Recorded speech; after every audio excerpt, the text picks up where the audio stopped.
Genshin Impact menjadi game dengan pendapatan terbesar pada tahun pertama perilisannya, mengalahkan game-game besar seperti GTA 5, Fortnite, dan lain-lain. PUBG Mobile juga turut masuk peringkat menjadi top 3 game mobile dengan pendapatan terbanyak sepanjang masa, dengan total pendapatan mencapai 10 miliar dolar. Dan semua game mobile yang tadi gue sebutin memiliki satu spending signature yang sama, yaitu gacha atau loot box, sebuah sistem monetisasi yang kayaknya sudah menjadi kewajiban bagi semua game di era sekarang. Lalu bagaimana game-game gacha ini menghabiskan uang kalian? Jadi inilah sisi lain dari game gacha.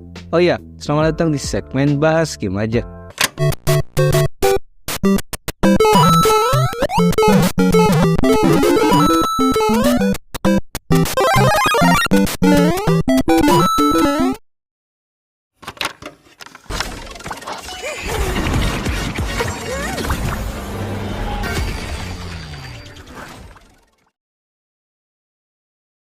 Flashback ke tahun 2010, di mana sistem gacha pertama kali diimplementasikan di game mobile buatan developer Konami berjudul Dragon Collection, di mana ternyata setelah adanya sistem gacha ini, gamenya mampu menghasilkan pendapatan yang lebih besar ketimbang sebelum-sebelumnya, dan akhirnya sistem gacha ini menjadi pendapatan utama dari game Dragon Collection tersebut. Semua ini dikarenakan mereka udah subscribe channel, dan semua ini dikarenakan culture budaya Jepang yang memang suka melakukan gambling atau judi.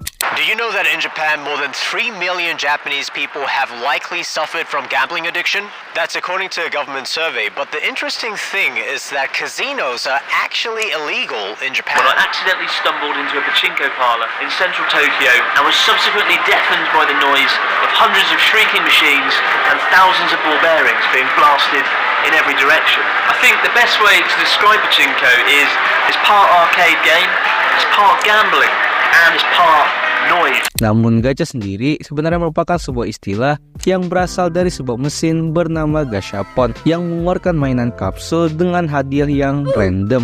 Dan karena kesuksesan sistem gacha pada game Dragon Collection, sesuai perkataan dari orang-orang Konami, in mobile gaming everyone copies each other, yang artinya semua orang pasti akan mengcopy atau mengikuti satu sama lain. Dan sejak saat itu, semua game mobile yang dirilis di negara Jepang udah wajib pin kudu menggunakan sistem monetisasi dengan gacha sistem. Bahkan sistem ini telah diimplementasikan pada game-game di luar Jepang, dimulai dari negara Cina, benua Eropa, sampai akhirnya Amerika. Dan itu pun terbukti hingga sekarang, di mana semua game yang baru dirilis, gue yakin 100% sistem gachanya pasti ada. Karena kembali lagi, dengan adanya sistem gacha, pendapatan sebuah game tentu juga sangat besar. Dan ini dibuktikan dengan game-game mobile dengan pendapatan paling besar di setiap bulannya, selalu dipenuhi oleh game-game gacha dengan nominal ratusan juta, bahkan miliaran dolar. Gak cuman itu, bukti kalau gacha cukup disukai adalah dari konten-konten di internet yang memang ketika sedang melakukan gacha selalu memiliki views yang banyak juga. Tapi tahu gak kalian, alasan sistem gacha menjadi sangat-sangat menguntungkan, dan ternyata alasannya cukup ironi, yang mana ini lanjut ke pembahasan sisi gelap dari game gacha.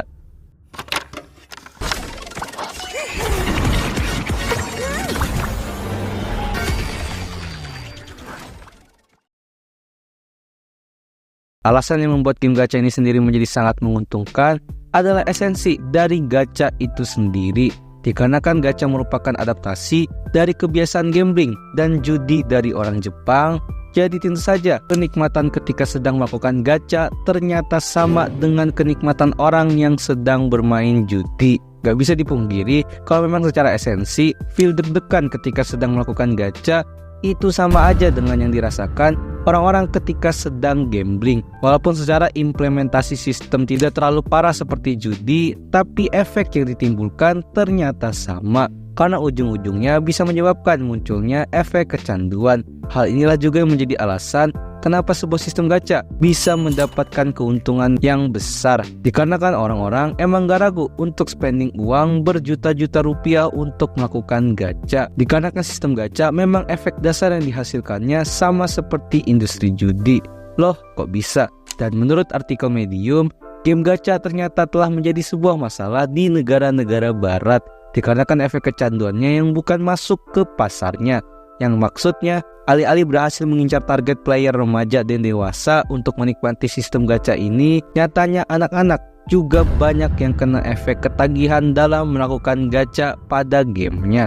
Yang padahal seperti gue bilang, gacha itu merupakan cabang dari sistem judi, sehingga ini membuat stigma kalau sistem gacha dan loot box disebut sebagai simulasi judi untuk anak-anak. Selain itu, ada sebuah artikel yang ternyata meriset dan menyatakan permasalahan orang-orang yang gemar melakukan gacha atau loot box lebih mirip atau dekat dengan permasalahan orang yang bermain judi ketimbang gamers itu sendiri. Jadi apakah sebenarnya game gacha ini sama dengan judi? Pendapat ini udah gue bahas semua di video yang ini, jadi cek aja. Tapi secara kesimpulan, dalam beberapa kasus game gacha memiliki sistem yang sebenarnya legal-legal aja. Karena game gacha hanyalah bertujuan untuk mendapatkan barang secara random tanpa mengharapkan keuntungan yang lebih besar. Sedangkan judi dilakukan dengan tujuan untuk mendapatkan keuntungan yang lebih besar dari modal masuknya dengan sistem kerandomannya yang jatuhnya itu emang ilegal dan berbahaya. Tapi lagi-lagi faktanya walaupun secara hukum berbeda, efek yang ditimbulkan tetap sama, yaitu memunculkan hasrat untuk melakukannya lagi dan lagi karena rasa deg-degan dan kepuasan yang sama dihasilkan dari putaran-putaran gacha ini. Sehingga dari semua data ini membuktikan bahwa sebenarnya kalian gak perlu tanya lagi kenapa sistem monetisasi gacha pada video game bisa menghasilkan pendapatan yang sangat besar. Karena kalian tinggal melihat aja betapa besarnya industri judi di dunia ini. Jadi apakah menurut kalian game gacha ini sangat berbahaya karena efeknya sama dengan efek gambling? Atau ternyata tidak seberbahaya itu karena memang secara hukum dan legalitas gacha itu bukan judi? Bisa banget buat koreksi dan tambahin pendapat kalian di kolom komen. Terima kasih telah nonton video ini. Gimana?